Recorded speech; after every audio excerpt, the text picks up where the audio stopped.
आज हम बात करेंगे elementary operation transformation of a matrix पे, जो कि आपके एग्जामिनेशन पॉइंट ऑफ व्यू से बहुत ज़्यादा इम्पोर्टेंट है। और इसका यूज़ आपको किसी भी मैट्रिक्स का इन्वर्स निकालने में इसका यूज़ किया जाता है ना। जैसे मैट्रिक्स में क्या क्या हम चेंजिंग कर सकते हैं हम मैट्रिक्स में, उसके यहाँ पे 3 रूल्स दिए हुए हैं। उन 3 रूल्स को हमें जानना है और उसका यूज़, जो उन रूल का यूज़ है वो हमें किसी भी मैट्रिक्स का इन्वर्स फाइंड करने में उसका यूज़ होगा। ठीक है, तो बहुत ध्यान से आप इसको सीखिएगा, क्योंकि ये आपको बहुत ज़्यादा इम्पोर्टेंट है। और ये आपका इन्वर्स निकालने के लिए, किसी भी मैट्रिक्स का इन्वर्स फाइंड करने के लिए आपको टोटल 2 मेथड है। एक तो आप मैट्रिक्स इसके एलिमेंट्री ऑपरेशन यूज़ करके, ठीक है, और एक और मेथड है दूसरा आपका डिटर्मिनेंट, जो नेक्स्ट चैप्टर है हमारा, उसमें हमें इन्वर्स निकालने का तरीका सिखाया गया है। और इसमें एलिमेंट्री रोज ऑपरेशन है ना, एलिमेंट्री रोज ऑपरेशन की मदद से हमें इन्वर्स निकालना होता है। ठीक है, तो वो रूल जान लेते हैं। वो रूल क्या है? तो फर्स्ट रूल है हमारा कि the interchange of any 2 rows or column. तो जो रूल आपका रो पे है, वही रूल आपका कॉलम पे है। तो मैं एक एक एग्जांपल लेके आप लोगों को समझाऊंगा। ठीक है, यानी आर आई को change, are I R J हो सकता है और आर जे आर आई हो सकता है। ऐसे ही सी आई सी जे में चेंज हो सकता है और सी जे हमारा सी आई में चेंज हो सकता है। आर आई और आर जे का क्या मतलब है? जैसे आपने मान लिया कि एक आपके पास कोई एक मैट्रिक्स है, ठीक है, 1 2 3 4 5 6 7 8 9, कोई भी आप ले सकते हैं। ठीक है, तो आर आई का मतलब है ये फर्स्ट रो, ये सेकेंड रो, ये थर्ड रो। ठीक है, और ये आपका first column, second column, third column. यानी आपके पास ये R1 होगी, ये क्या होगी आपके R1 होगी, ये आपके R2 होगी, ठीक है, ये आपके R3 होगी। ठीक है, तो मैं ये चाह रहा हूँ, देखिए आर आई का मतलब है कि यहाँ पे कि मैं R1 को चेंज करना चाहता हूँ, R1 वाली रो को R1 चेंज करना चाहता हूँ। किसकी जगह पे? किसी भी को। यानी R1 है तो अब यहाँ पे अगर I है तो अगला कुछ और नंबर होना चाहिए। जैसे यहाँ पे टोटल कितने रो हैं? 1 2 3, तो RJ की वैल्यू 1 नहीं होगी। अब 2 और 3 में से कुछ भी हो सकती है, लेकिन 4 भी नहीं होगी। 4 क्यों नहीं होगी? क्योंकि भाई यहाँ पे तो 3 ही रूल है, 3 ही रो है, 3 से ज़्यादा तो है नहीं। तो अगर आपका R1 है तो अगला क्या होगा? या तो आप R2 लिखिए या तो आप R3 लिखिए। तो मैं यहाँ पे R2 लिख दे रहा हूँ। इसका मतलब क्या है कि R1 चेंज हो रहा है R2 में और R2 चेंज हो रहा है R1 में। ठीक है, तो ये आपकी मैट्रिक्स क्या हो जाएगी? यानी R1 को R2 में चेंज कर रहे हैं और R2 को R1 में चेंज कर रहे हैं। तो ये आपकी मैट्रिक्स क्या हो जाएगी? तो देखो, एक तो पहले आपका R3 चेंजिंग नहीं हो रही है, तो R3 को एज इट इज लिख दीजिए 7 8 9, और R1 की जगह पे पूरा R2 लिख दीजिए 4 5 6, और R2 की जगह पे R1 लिख दीजिए 1 2 3। इस तरीके से ये इसका रूल है। ठीक है, तो ये तो आपका रो पे हुआ, और कॉलम पे भी आप इसको चेंज कर सकते हैं। जैसे यही वाला कुछ एग्जांपल ले रहा हूँ, कुछ या कुछ और भी एग्जांपल ले सकते हैं आप, जो भी है 1 2 3 4 5 6 7 8 9। ठीक, इसको मैं चेंज कर रहा हूँ। यानी देखिए इस बार मैं इसको C2 कर रहा हूँ, C2 को चेंज कर रहा हूँ C1 में, C3 में। C2 की जगह पे C3, C3 की जगह पे C2। ये आपका कॉलम है, ये फर्स्ट सेकेंड ये थर्ड। तो फर्स्ट वाले में कोई चेंजिंग नहीं हो रही है, तो फर्स्ट वाले को हम एज इट इज छोड़ देते हैं। तो 1 4 7। अब हमारा ये पूरा कॉलम यहाँ पे आ जाएगा और ये वाला यहाँ पे आ जाएगा।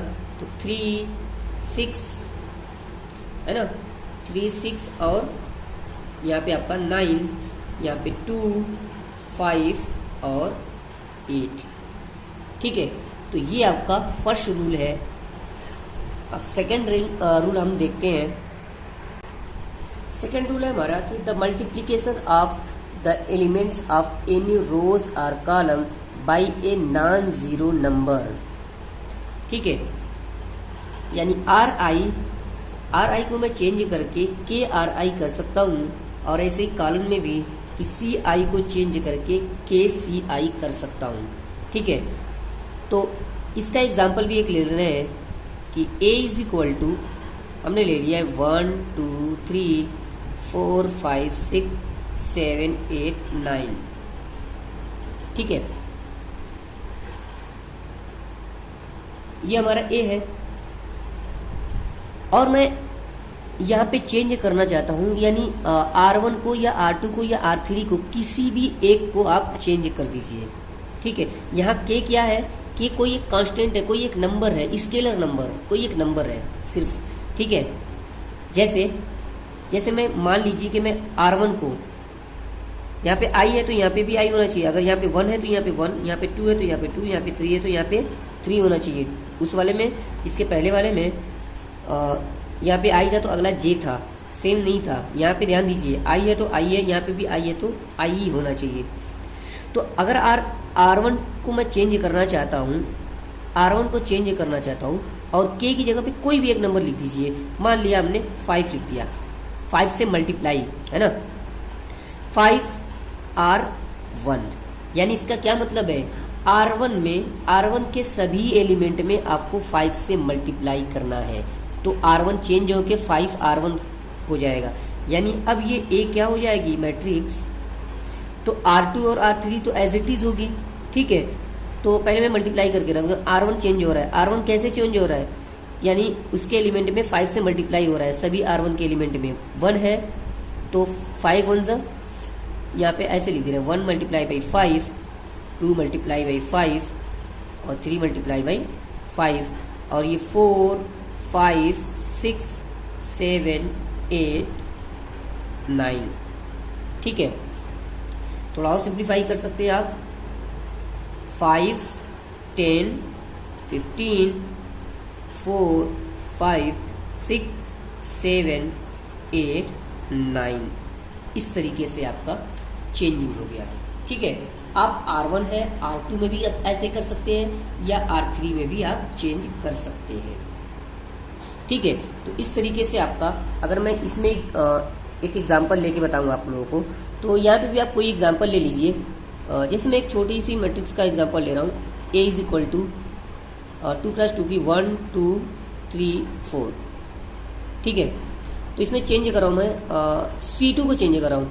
C2 को चेंज करके यहाँ पे 5 से किया था, यहाँ पे कुछ और नंबर से कर लीजिए। जैसे मैं 10 से कर दे रहा हूँ, 10 से 10 तो कितना हो जाएगा, ये 10 C2 है तो यहाँ पे C2 आएगा, 10 मल्टीप्लाई बाई C2। तो A इज इक्वल टू आपको क्या मिलेगा, C2 हमारे ये फर्स्ट कॉलम है, ये सेकेंड कॉलम है, तो सेकेंड कॉलम चेंज होगा, first column as it is होगा, और इसमें 10 से मल्टीप्लाई 10 2 ज़ा 20 और 10 4 ज़ा 40, तो आपकी ये मैट्रिक्स चेंज हो जाएगी। तो ये आपका सेकेंड रूल है। ठीक है, इस तरीके से एक लास्ट रूल है, उस रूल को भी आप देखिए। ठीक है, और अच्छे से समझिए। इस तरीके से ये तीसरा और लास्ट रूल है इसका कि the addition to the element of any rows or column, the corresponding element of any other rows or column multiply by any non zero number. तो एडिशन और सब्ट्रैक्शन का दोनों का केस है। अगर आप थ्योरी नहीं समझ पा रहे हो तो आप इसके रूल को अच्छे से समझिए। वो रूल है, ये आपका मैथमेटिकली, ये थ्योरी है, थ्योरेटिकली है। ठीक है, इस तरीके से कॉलम वाले में भी है कि आर आई है ना, यानी किसी भी आप रो को चेंज करना चाहते हो, किसी भी रो को, अगर आप R1 लिखे हो तो यहाँ पे भी R1 लिखोगे। ठीक है, या तो आप प्लस कर सकते हो या माइनस, इन दोनों रो को या तो प्लस कर सकते हो या माइनस कर सकते हो। और जिस रो को आप चेंज करोगे उस रो में आप मल्टीप्लाई नहीं करोगे, जिस रो को आप चेंज करोगे उस रो में मल्टीप्लिकेशन नहीं होगा, अगले वाले रो में मल्टीप्लिकेशन होगा। जिस रो को चेंज कर रहे हैं आप उस रो में मल्टीप्लिकेशन पॉसिबल नहीं है, ध्यान दीजिए आप इस बात को। ठीक है, एक एग्जांपल लेंगे तो अभी बात समझ में आ जाएगी। इस तरीके से आपका कॉलम वाले में भी है, CI को चेंज कर रहे हैं, यानी किसी एक कॉलम को चेंज कर रहे हैं। जिस कॉलम को चेंज करेंगे वो यही लिखेंगे, और या तो आप प्लस कर सकते हैं या माइनस कर सकते हैं दोनों कॉलम को। और जो किसी कॉलम में अगर आपको मल्टीप्लिकेशन करना है तो जिस रो को जिस कॉलम को आप चेंज कर रहे हैं उस कॉलम को में आप मल्टीप्लिकेशन नहीं होगा, अगले वाले में मल्टीप्लिकेशन होगा। अगर ये चीज़ अगर आपको बहुत अच्छे से नहीं क्लियर हो रही है तो मैं एक एग्जांपल दे रहा हूँ। अगर एग्जांपल से भी नहीं क्लियर होगी तो अब जब हम क्वेश्चन सॉल्व करेंगे तो वहाँ बहुत अच्छे से आपको क्लियर हो जाएगा। ठीक है, तो मैं एक एग्जांपल लेके आपको समझाने की कोशिश कर रहा हूँ। ठीक है, एक एग्जांपल मैं छोटा सा ही एग्जांपल ले रहा हूँ। A इज इक्वल टू 1 2 3 4, ये एक मैट्रिक्स है। ठीक है, अब मैं इसके R1 को चेंज करना चाहता हूँ, इस R1 को। ठीक, तो R1 को चेंज करना चाहता हूँ और मैं चाहता हूँ कि R2 में 2 से मल्टीप्लाई करके, ठीक है, और R1 को ऐड कर दें। तो R1 को चेंज करना चाहता हूँ तो R1 यहाँ पे लिखूंगा, I है तो I। ठीक, और प्लस करना चाहता हूँ किस मैट्रिक्स को, R2 वाले मैट्रिक्स को, और इसमें हम 2 से मल्टीप्लाई करना चाहते हैं। 2 से मल्टीप्लाई करके R2 मैट्रिक्स और R1 मैट्रिक्स को ऐड करना चाहते हैं, यानी R1 में चेंजिंग हो रही है। ठीक, तो देखिए कैसे होगा। A इज इक्वल टू, सबसे पहली बात, जिसमें आप चेंजिंग करोगे उसको आप बाद में करो, और जिसमें चेंजिंग नहीं हो रही है उसको आप पहले लिख लीजिए। तो आप देखिए R1 में चेंजिंग कर रहे हैं तो मैं R2 वाले एलिमेंट को लिख ले रहा हूँ यहाँ पे, 3 और 4। ठीक, अब आपको R1 में चेंज करना है। आपका R1 क्या है, ये है R1 का फर्स्ट एलिमेंट क्या है, 1 है, 1। ठीक, अब प्लस करना है और R2 में उसी के करस्पॉन्डिंग जो एलिमेंट है उसमें किससे मल्टीप्लाई करना है, 2 से मल्टीप्लाई करना है, यानी 2 multiply by 3 is equal to कितना होगा, देखिए 3 टू द 6 प्लस 1 7। इस तरीके से ये वाला एलिमेंट कितना हो जाएगा, 7 हो जाएगा। एक बार और इस वाले को देखिए, मैं R1 में चेंजिंग कर रहा हूँ तो R1 का ये भी इसके करस्पॉन्डिंग ये है, तो यहाँ पे 2 था तो R1 2। ठीक, तो यहाँ पे देखिए R1 में चेंजिंग हो रही है तो R1 में 2 में प्लस हो रहा है R2 का एलिमेंट, और R2 के एलिमेंट में 2 से मल्टीप्लाई करके प्लस हो रहा है, तो 2 में इसमें 2 से मल्टीप्लाई करके अब इसको ऐड कर दीजिए तो कितना होगा, 4 2 से 8 प्लस 2 10 हो जाएगा। इस तरीके से आपका यहाँ पे चेंजिंग होगी। तो जिसमें चेंजिंग होगी उसमें आपको किसी भी नंबर से मल्टीप्लिकेशन नहीं कर सकते आप। इस तरीके से आपको एक कॉलम का भी आपको एग्जांपल दे रहा हूँ, ये भी आपको यहीं पे अच्छे से क्लियर हो जाएगा। ठीक है, तो यहाँ पे मैंने एक एग्जांपल उठाया है कि A इज इक्वल टू, चलिए कोई और एग्जांपल लेते हैं, और इस बार 2 3 5 1 ले रहे हैं।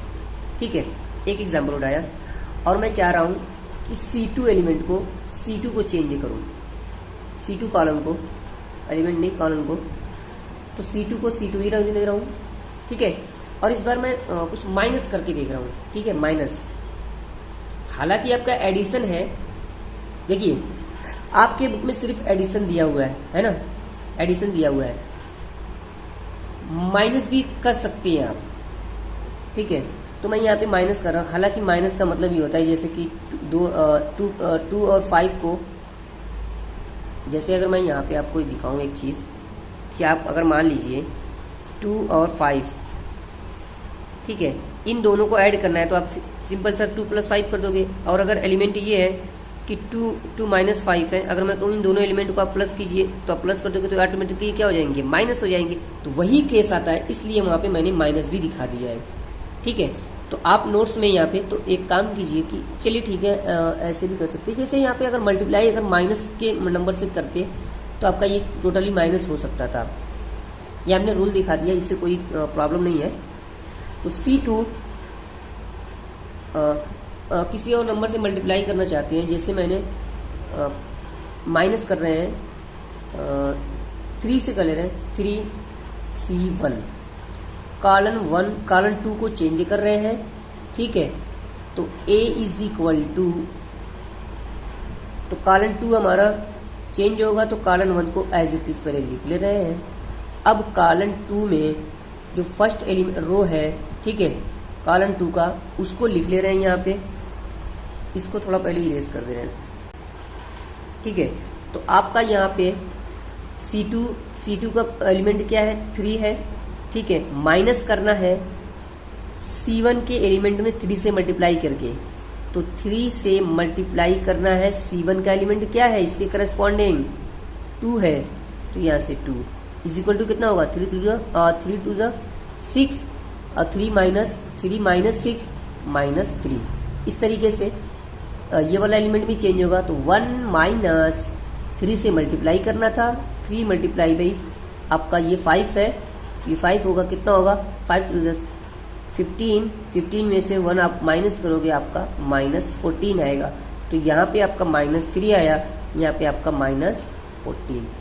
तो इस तरीके से आपको चेंज करना है। अगर आपको फिर भी ना समझ में आया हो तो जब मैं क्वेश्चन सॉल्व कराऊंगा तो आपको बहुत इजी वे में आपको वहां पे समझ में आ ही जाएगा, ठीक है। नेक्स्ट है हम इससे रिलेटेड कुछ क्वेश्चन करेंगे और अच्छे से उस क्वेश्चन को समझेंगे और उसका जो मैक्सिमम मार्क का क्वेश्चन यहाँ से इस एक्सरसाइज से आपको आता है।